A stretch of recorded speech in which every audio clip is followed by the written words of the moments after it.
നേരെ ചൊവ്വെ പണിയെടുക്കാൻ അറിയില്ലെങ്കിൽ സകലതിനെയും പിരിച്ചുവിടണം. അതാണ് ചെയ്യേണ്ടത്.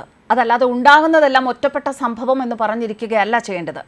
ഇവരൊക്കെ കാര്യങ്ങൾ പഠിക്കുന്നതേ ഉള്ളൂ. പറ്റില്ലെങ്കിൽ ഇറങ്ങിപ്പോവുക. മിടുക്കന്മാർ വേറെ പുറത്തു നിൽപ്പുണ്ട്.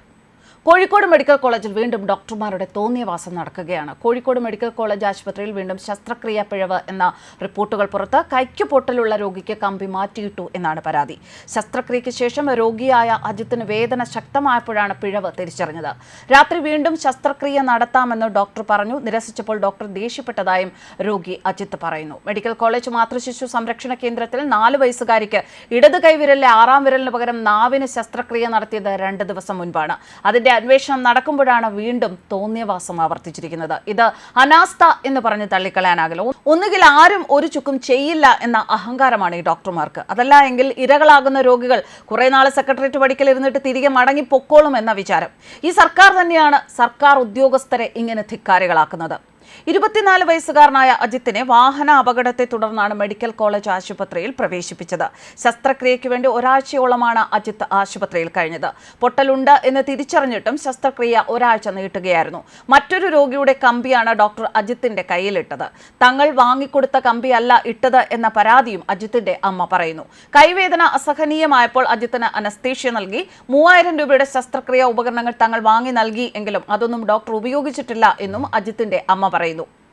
ചെറുവണ്ണൂർ മധുര ബസാർ സ്വദേശികളുടെ കുട്ടിക്കാണ് 2 ദിവസം മുൻപ് ഡോക്ടർ അവയവം മാറി ശസ്ത്രക്രിയ നടത്തിയത്.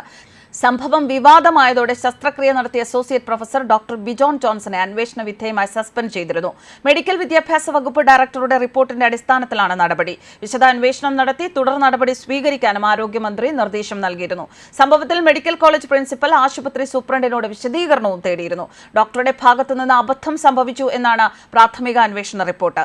ഈ റിപ്പോർട്ട് മെഡിക്കൽ വിദ്യാഭ്യാസ വകുപ്പിന് കൈമാറി. കുറ്റക്കാരനായ ഡോക്ടർക്കെതിരെ നടപടി ആവശ്യപ്പെട്ട് കുട്ടിയുടെ മാതാപിതാക്കൾ ആശുപത്രി സൂപ്രണ്ടിനും പോലീസിനും പരാതി നൽകി.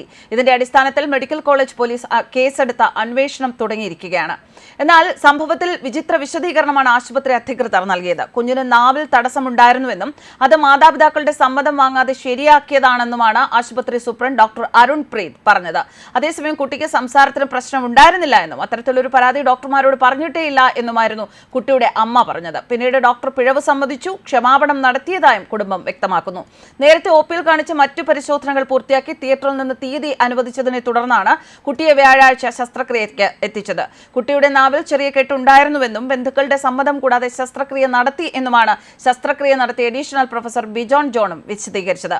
അതേസമയം സമാന പേരുള്ള മറ്റൊരു കുട്ടി കൂടി നാവിന് ശസ്ത്രക്രിയയ്ക്ക് എത്തിയിരുന്നുവെന്നും ഡോക്ടർക്ക് കുട്ടിയെ മാറിപ്പോയതാണ് എന്നും ആശുപത്രി അധികൃതർ പറഞ്ഞു. ഇങ്ങനെ പരസ്പര വിരുദ്ധമായ പല വിവരണങ്ങളാണ് ഈ ഒരു വിഷയത്തിൽ, ഈ കുഞ്ഞിന്റെ വിഷയത്തിൽ കോഴിക്കോട് മെഡിക്കൽ കോളേജ് അധികാരികളിൽ നിന്നുണ്ടായത്. ഇങ്ങനെ ഈ പ്രശ്നങ്ങൾ നടക്കുമ്പോഴാണ് ഇപ്പോൾ പുതിയൊരു പ്രശ്നം വന്നിരിക്കുന്നത്. നമുക്കറിയാം, വയറ്റിൽ കത്രികയുമായി നടന്ന ഹർഷീന ഇപ്പോഴും നീതി കിട്ടാതെ അലയുകയാണ്. ഈ അവസരത്തിലാണ് ഒരു ഉത്തരവാദിത്വമില്ലാതെ ഇപ്പോഴും കോഴിക്കോട്ടെ ഡോക്ടർമാരുടെ അഴിഞ്ഞാട്ടം. ഇതിന് സർക്കാരിന്റെ ഒത്താശയുമുണ്ട് എന്ന് തന്നെ പറയേണ്ടി വരും. ന്യൂസ് ഡെസ്ക് കർമ്മ ന്യൂസ്.